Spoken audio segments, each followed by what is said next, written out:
You're listening to RTL SA. You had me chuckling for a second there. We're getting really good at this.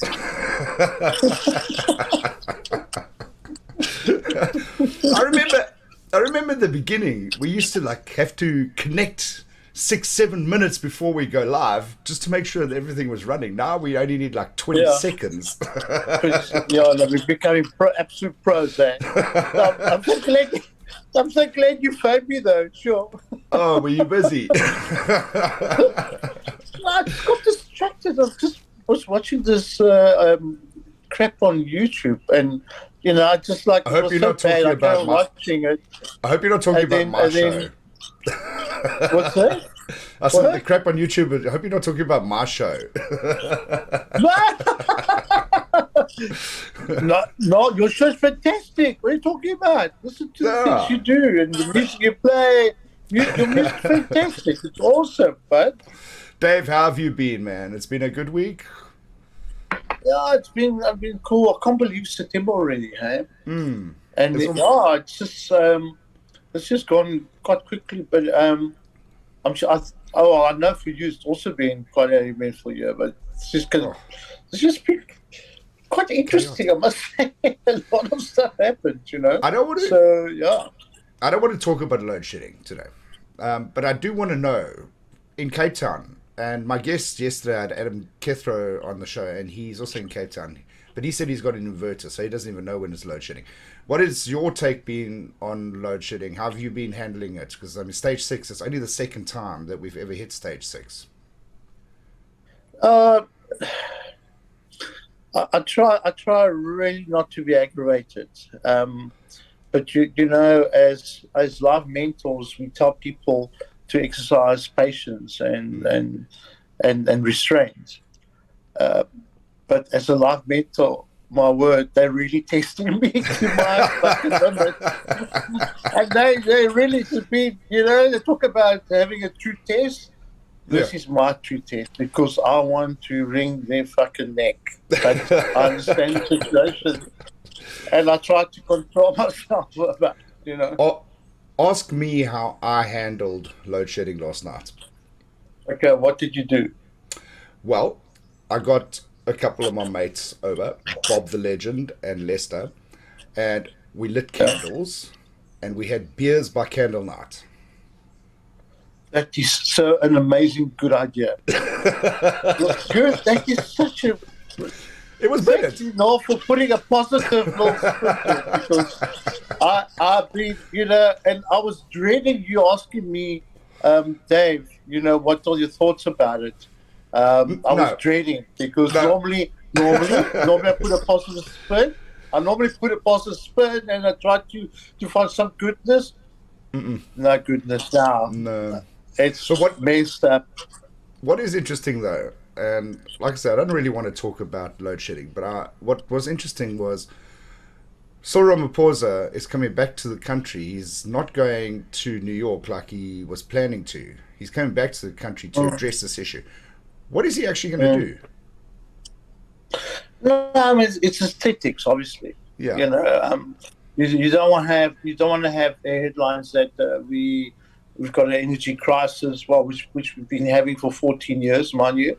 Um, so it's not like a sudden thing, um, but he would be heavily criticised that under this pressure he was away from the country. So, so I think he had to come. Not, I mean, it's not like he's going to, put on his overalls and take a spanner and go and sort it out. Fill Obviously a not. But fill I a think pothole from a with, morale, fill a pothole with concrete on a dirt road, that type of thing. no, you see, no, that's why it's not a good idea. Don't send him to a power station. Please don't, because it's not a very good idea. Based on recent activity, Yeah. don't leave him alone. Don't go by the station. But I think it's good for morale. No, Do you know what's interesting? And I picked it up yesterday. The last time that we hit stage 6 load shedding, he was on his way to Egypt, and they had to cancel that trip because yeah, I of the remember that. crisis as Yeah, well. So it seems to me like when the president is out of the country, ESCOM wants to, up the stages a little bit, keep him in the country. I don't know. Oh, yeah, maybe that's. But have you been watching stories on social media? And it's you shouldn't really take cognizance of what's going on in social media in connection with load shedding, etc. But there was a very disturbing post that came up about a screenshot of a WhatsApp message from a person within one of the plants, and they were told by their superiors just to switch off the generators. Wow. Just like that. Now, if this is kind of things that are going on, that's very scary. That is. Because and there have been the minister and the CEO have been crying wolf about sabotages taking on at ESCOM. And maybe, I mean, it's just bizarre what's going on. I think there could be a lot of that, maybe. Maybe, I don't know. I don't know. It just seems so odd that these things are tripping all the time, I'll share a thought I had yesterday, and it's just a thought that I had. I thought that something like this, infrastructure breaking down, is a surefire way to end a presidency. And I was kind of thinking to myself and wondering, I wonder if there isn't a faction here that is trying to cripple Cyril Ramaphosa. And I know that is so far-fetched, but is it? No, I don't think that's too far-fetched at all, actually. And I think that could be very plausible, taking consideration that in December there's the ANC's national conference where the president's going to be elected. So the more load shedding is taking place, the worse that Ramaphosa looks, and the chances of his opponent coming in, which will be horrific because it will be Lanimi Zuma coming on, which will be... I don't want to even think about that possibility. No. Because, but that's sort of... because it will be disastrous. But I think that there could be a faction, and this is not just speculation from your part. No, it's actually been disclosed in papers, etc. That some people are of opinion there's an active sabotage going on here to destabilize or to make Ramaphosa look bad, so he can be unseated and these monsters can come back and try to rape our land again. Which may explain as well why he got on a plane immediately after the funeral to come back to South Africa. That's also possible. Why? No, it's also probably strategically as well. No. I think that you know what? After having this kind of discussion just brings me back to the fact that we're going to have elections in 2024, and either way, I truly believe, and I pray that this happens, that the ANC is out of government and we have a government of national unity with all the parties being in government, except for the ANC. Well, I kind of hope that your prediction this time is correct, not like the Russia-Ukraine thing. Oh, you have to do the same. But you could not resist the fact that I've been wrong about Ukraine. Speaking of which, though, one day we'll talk about this. Listen, sorry, Dave, I couldn't help. No, but have you seen what the Ukrainians have been doing? They've been pushing the Russians back. Yeah. They won 6,000 square meters of land back, and the tails are up, and they're pushing the Russians back. In fact, on the northern side, they pushed the Russians back right through into their own border. No, so it's incredible.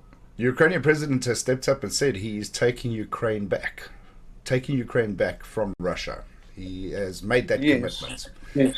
So it's quite interesting and quite refreshing. Yeah. So now the and I'm not predicting. I'm clarifying this right now. But there's speculation that they're going to push the Russians back even further beyond when the war actually started. In the Russian controlled or the rebel controlled regions. So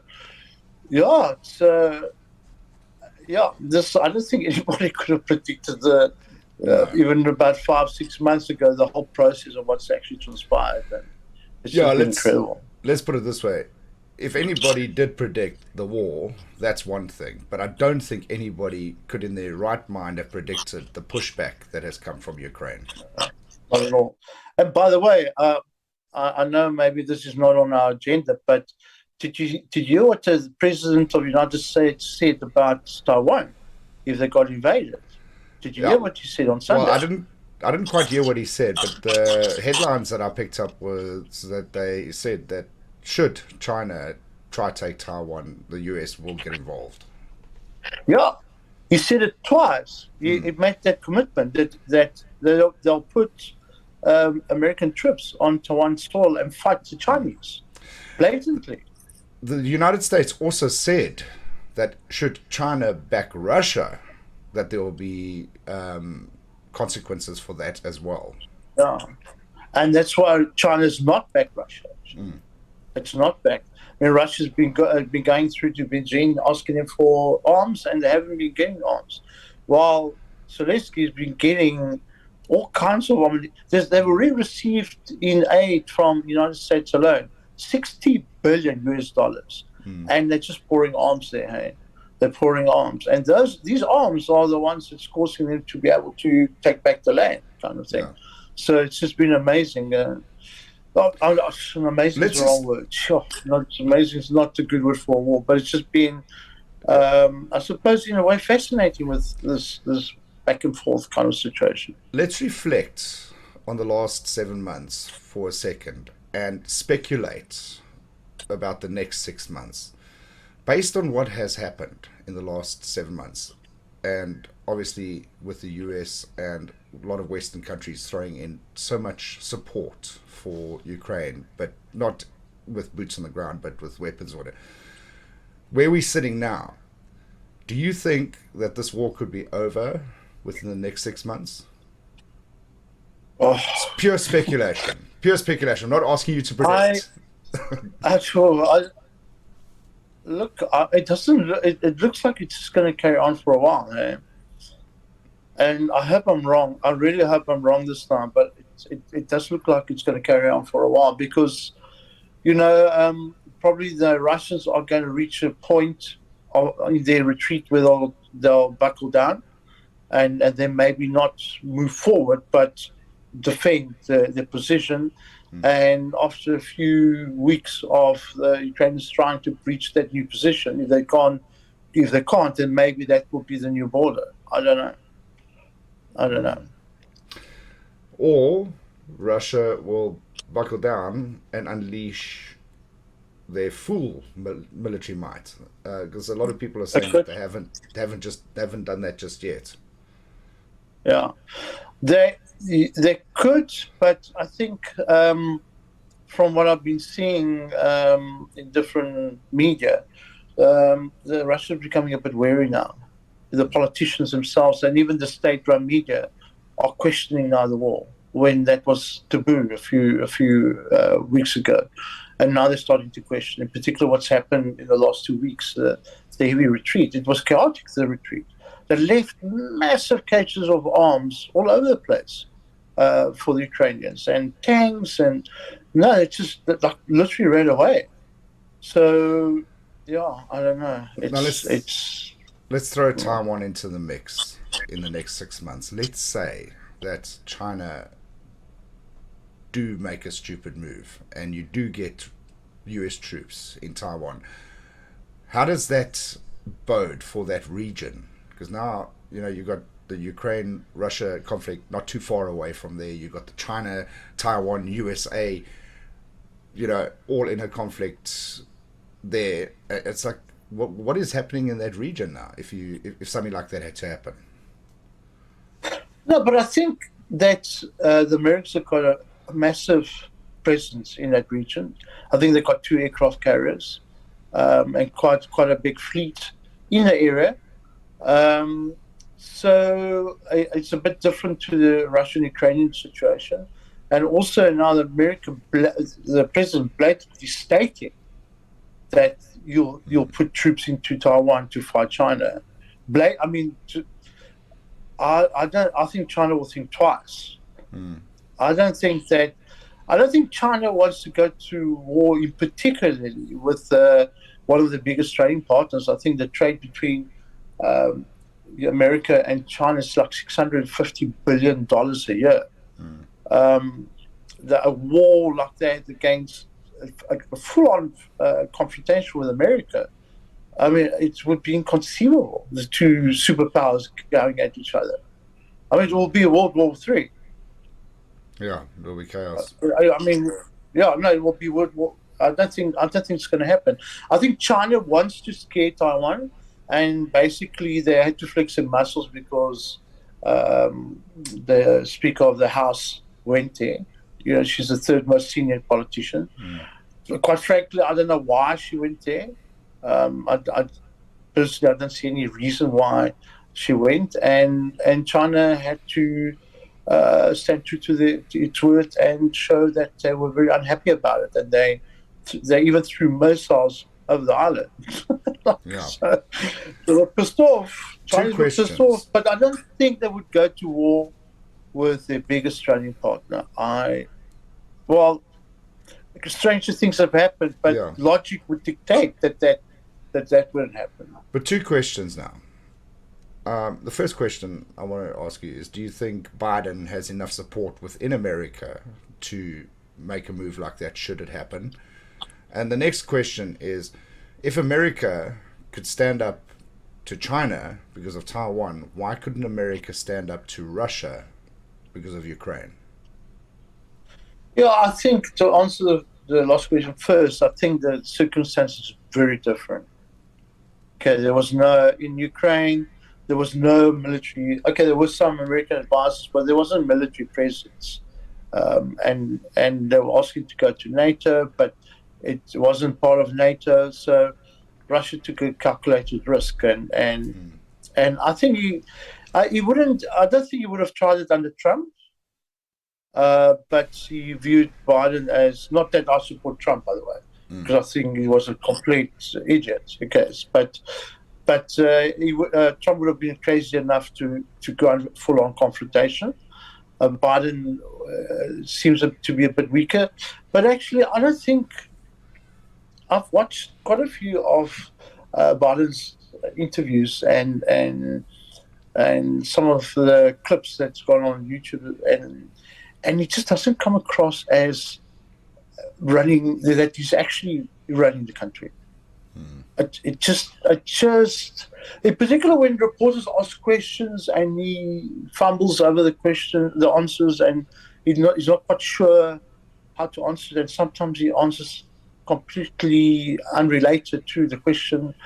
I don't think it's his decision. I think there is a group of, let's call them advisors behind the scenes, that actually are making the decisions, I think.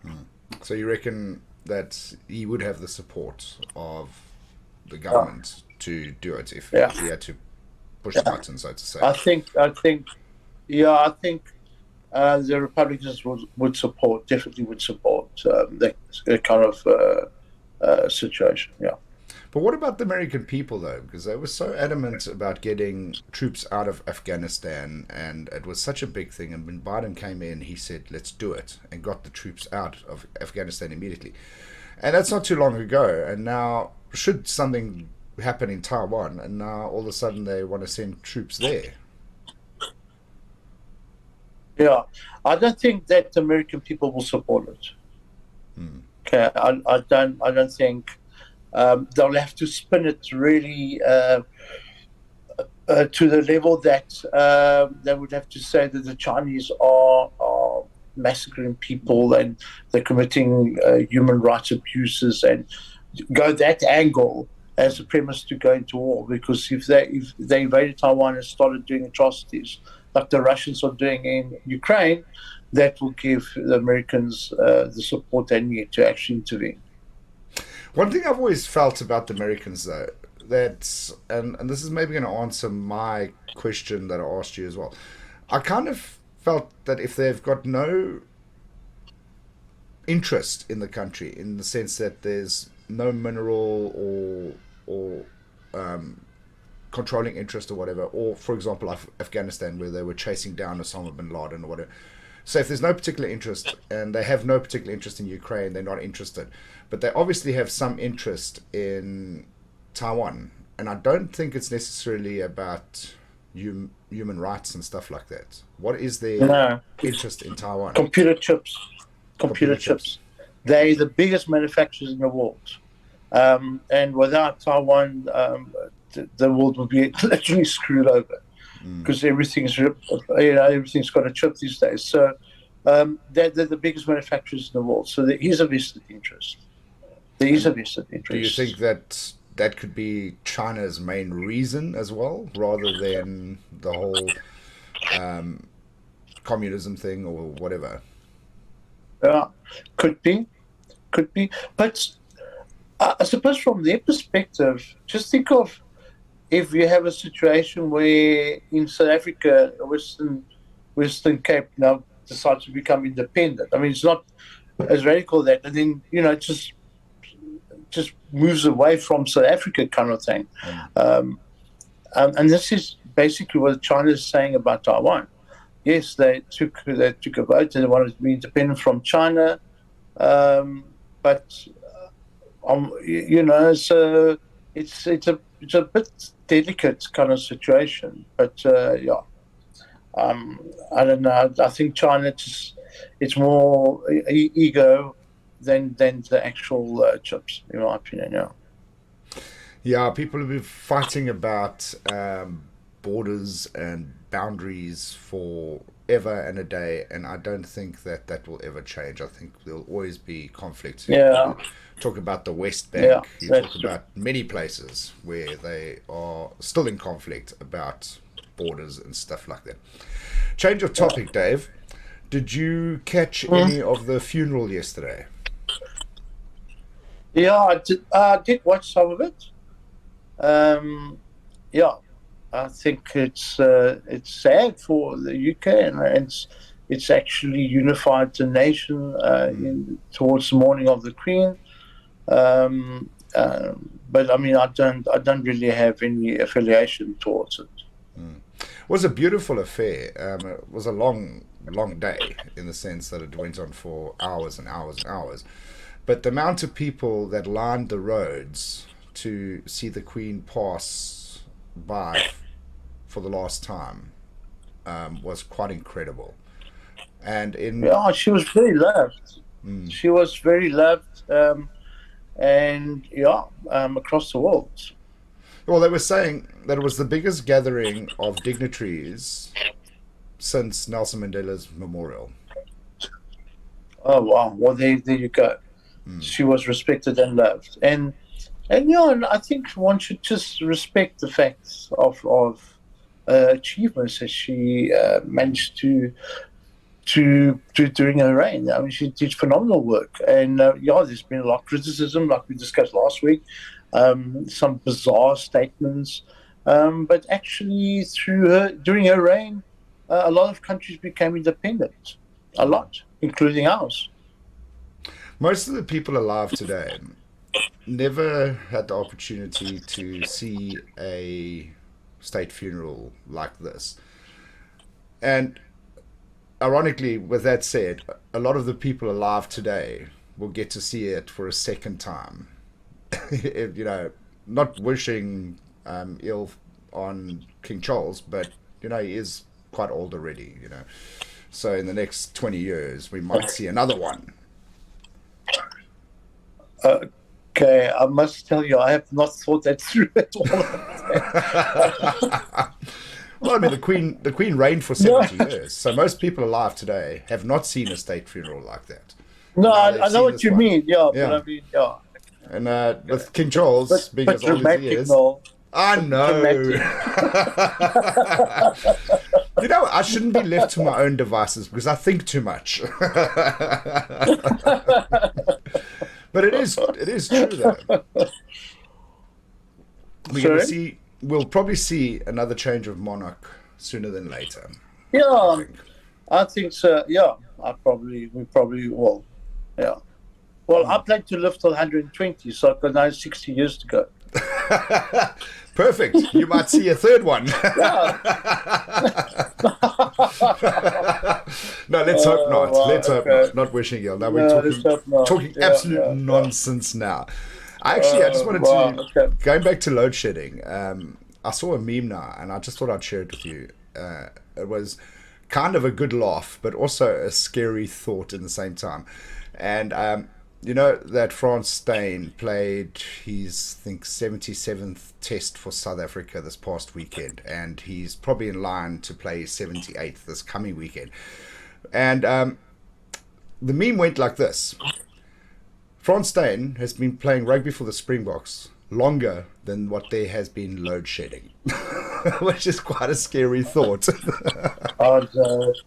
made that comparison? No, well, it's true, because he made his debut in, what, 2006 or something like that? Yeah. It's insane. It's absolutely insane that we have had load shedding almost as long as what France Steyn has been a Springbok. Yeah, that's scary. And I think it's going to just carry on for a bit longer, hey? Because even talks about us staying at stage 2 for a long time, just so that they can recuperate. You know, And the crazy thing is, because they're load shedding and their revenue is down, they've asked for a 32% increase in electricity. So load shedding causes their revenue to drop. And to recoup the revenue, they come back to us and ask for 32% increase. I kind of think It's I should, as a business advisor as well, it's a shit business model, guys.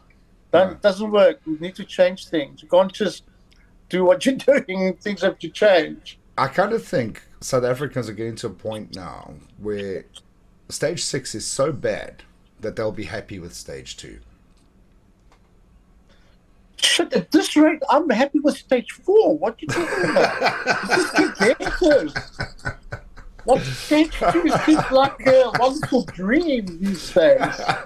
Let's just get past stage 6. And then talking about possibly stage 8. My word. No. Stage 4, then we're happy. Stage 2, we party. Yeah. And that's sad. Yeah. That's the saddest thing. That's very sad.